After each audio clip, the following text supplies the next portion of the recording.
எல்லாருக்கும் நமஸ்காரம். இன்னைக்கு 16வது ஸ்லோகம்.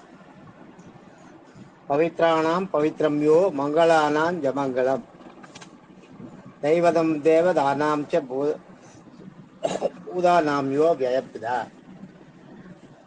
பவித்ராணாம் பவித்ரம்யோ மங்களானாம் சமங்கலம் தைவதம் தேவதானாம் ச பூதானாம்யோ வியப்பிதா.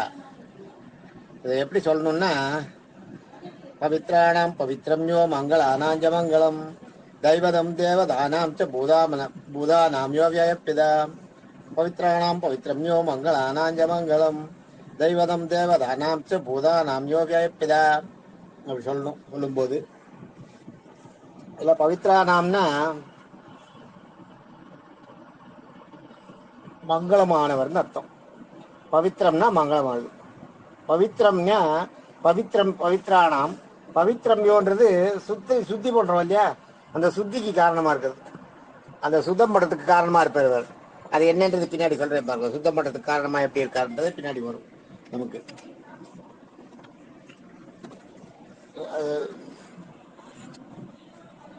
அப்புறம் அதே மாதிரி பார்த்தீங்கன்னா, பவித்ரானாம் மங்களமானவர்.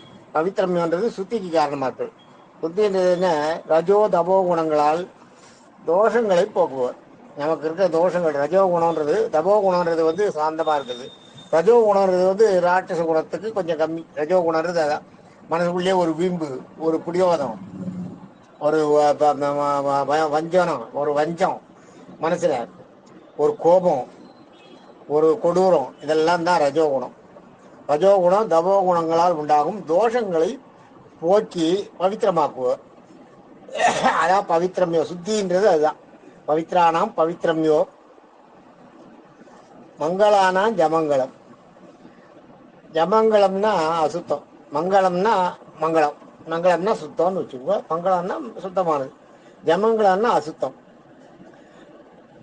நாம்ன்றது இதுல பாத்தீங்கன்னா மங்களானாம்னா நிகழ்ந்து கொண்டிருக்கும் போதே அப்பயே அசுத்தப்படுத்தி, அதாவது நாம்ன்றது நடந்துட்டு இருக்கும்போது அப்பயே அதை சரி பண்றது. மங்களானா ஜமங்கலம்ன்றது என்னன்னா, இப்ப பவித்ரானாம் பவித்ரம்யோ இல்லையா, அது இருக்கு இல்லையா, சுத்தி. அந்த சுத்தி அசுத்தி நடந்துட்டு இருக்கும்போதே ஜமங்களானாம் மங்களம்னு சொல்லணும். அது அப்படி வச்சுட்டோம்னா கரெக்டா. ஜமங்கலம்னா அசுத்தம், மங்களம்னா சுத்தம். ஜமங்களானாம் மங்களம்னு வச்சுட்டோம். அப்படி சொன்னோம்னா கரெக்டா வரும்.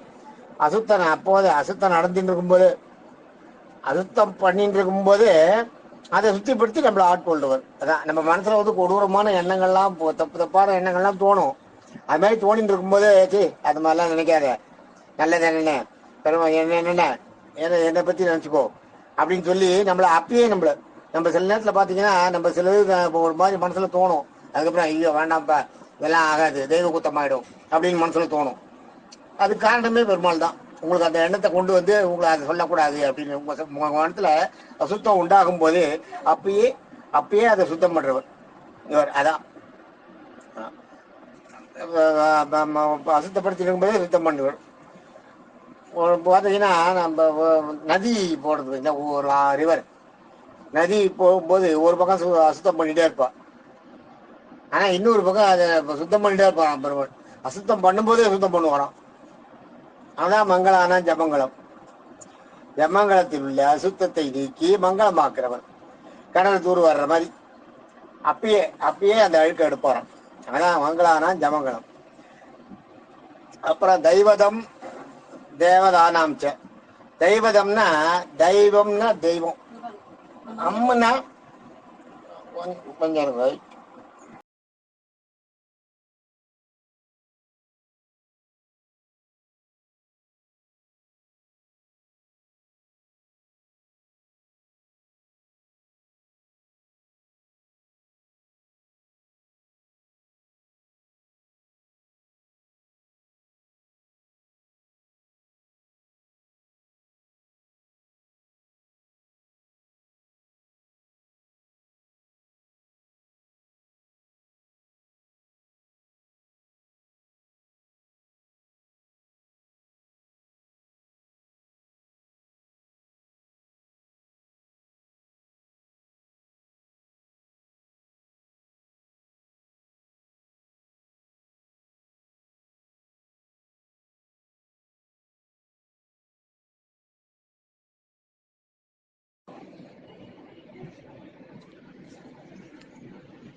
இல்லை தெய்வதம் தேவதா நாம் சொன்ன தெய்வதம்ன்றது வந்து தெய்வம். தெய்வதம்ன்றது வந்து தெய்வம். அம்முன்னா தலைவன், தெய்வங்களுக்கெல்லாம் தலைவனா.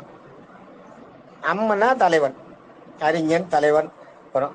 தெய்வதம்னா தெய்வங்களுக்கெல்லாம் தலைவனா, தலைமை பொறுப்பில் இருக்கவர். தேவதா நாம் சொன்னா தேவர்களுக்கெல்லாம் தலைவன்.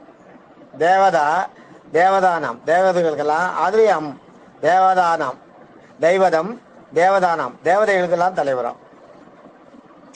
தேவர்களுக்கெல்லாம் தேவர்களுக்கெல்லாம் தலைவனாக விளங்குபவர். அடுத்தது பூதா நாம்யோ, பூத உடலுக்கு அவ்விய தலைவர். பூத உடலுக்கு, நம்ம உடம்பு இருக்க பூத உடல், அதுக்கு தலைவர். பூத உடலுக்கும் தலைவன். வியம்னா பூதா நாம்யோ அவ்வியப்பிதான் சொல்லணும். இது அவ்வியப்பிதான் சொல்லணும். வியம்னா வயம்னா அவ்வியம், வயம்னா அழியக்கூடியது. அவ்வியம்ன்றது அழிவில்லாதது. பிதான்னா தலைவன். அழிவில்லாத நமக்கு மோட்சத்தை கொடுக்கக்கூடிய தலைவன் அப்படின்னு அர்த்தம் இருக்கு. இதுக்கு நீங்க வந்து ஒரு கன்க்ளூஷன் கேட்டீங்கன்னா, தேவர்களுக்கெல்லாம் தலைமை பொறுப்பேற்கும் தலைவனுக்கு தலைவனாய், இந்திரனுக்கும் தலைவனாய், இந்திரன் தான் தேவர்களோட தலைவன், அவனுக்கும் தலைவனாய் இருப்பவனும், ஜீவன்களின் உடலுக்கு தலைவனாய் இருப்பவனும், அழிவில்லாதவனுமான விஷ்ணுவை தலைமை ஏற்று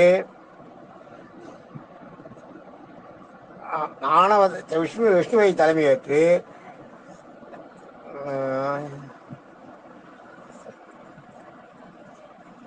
விஷ்ணுவை தலைமையேற்று ஆணவத்தால் அழியும் பூத உடலில் உள்ள ஆத்மாவுக்கு அழிவில்லாத நிலையை அளிப்பான்னு சொல்றாரு. இதுல அழிவில்லாத நிலைமைன்னா என்ன, சுத்தப்படுத்தி நம்ம மனசை சுத்தப்படுத்தி நம்மளுக்கு அழிவில்லாத ஒரு நிலையை கொடுப்பார் அப்படின்றதாக அர்த்தம் இது. தேங்க்யூ.